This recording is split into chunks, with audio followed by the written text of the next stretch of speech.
जय श्री राधे राधे, कृष्णा कृष्णा। मेरे भाई बहन, आप सब कैसे हो? और मुझे पूर्ण भरोसा है कि आप सब अच्छे होंगे। आपके मनवांछित फल की कामना करती हूँ। मैं लता दीदी आज आपके समक्ष आई हूँ। आपसे कुछ बातें करूँगी, कुछ अध्यात्म की चर्चा करूँगी। तो आप सबके लिए आज का दिन बहुत सुंदर है, क्योंकि आज हनुमंत लाल जी की का जन्म उत्सव है। इसलिए आप सभी को बहुत बहुत बधाई हो। और साथ ही आज भगवान चित्रगुप्त भगवान का भी अवतरण दिवस है।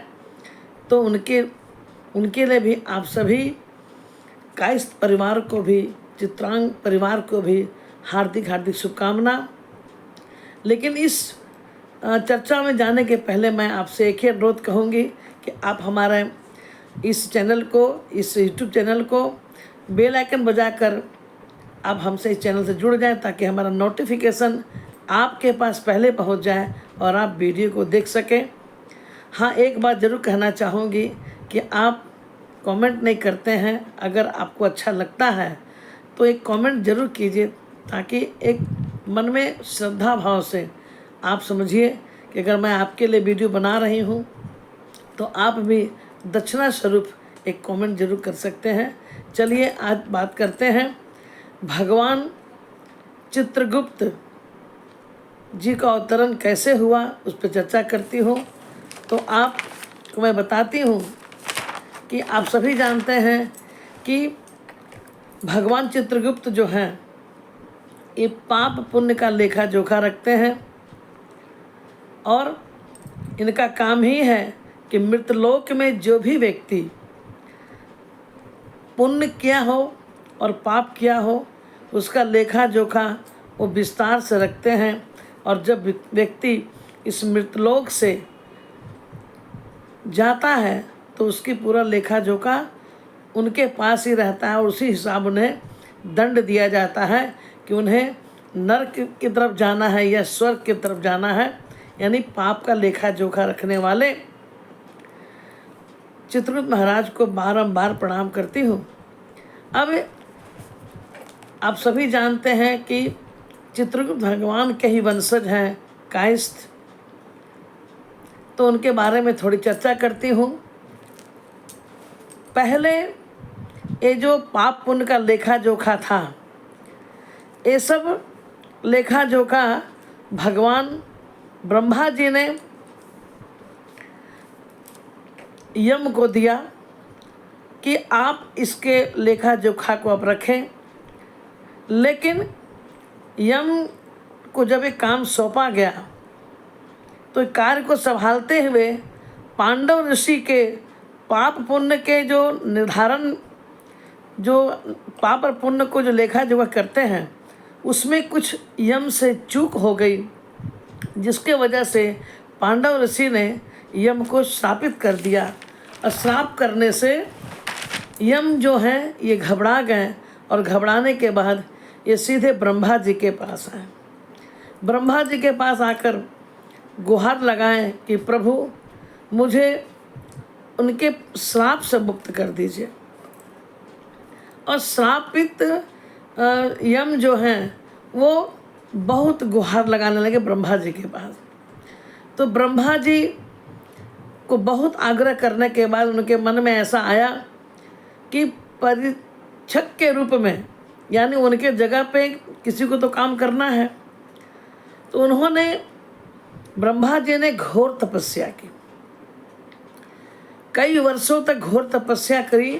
फलस्वरूप ब्रह्मा जी के काया से एक सांवला चतुर्भुज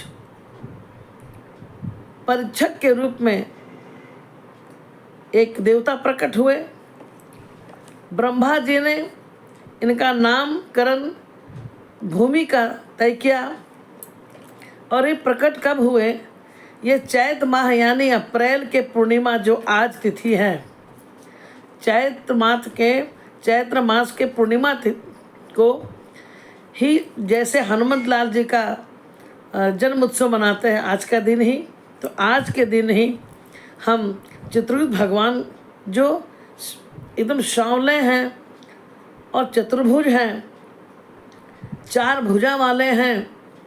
अब 4 भुजा वाले हैं तो एक हाथ में उनकी लेखन तुलिका है, दूसरे हाथ में तलवार लिए हुए हैं और एक हाथ में वेद है और एक हाथ से आशीर्वाद की मुद्रिका के रूप में वो समक्ष आए।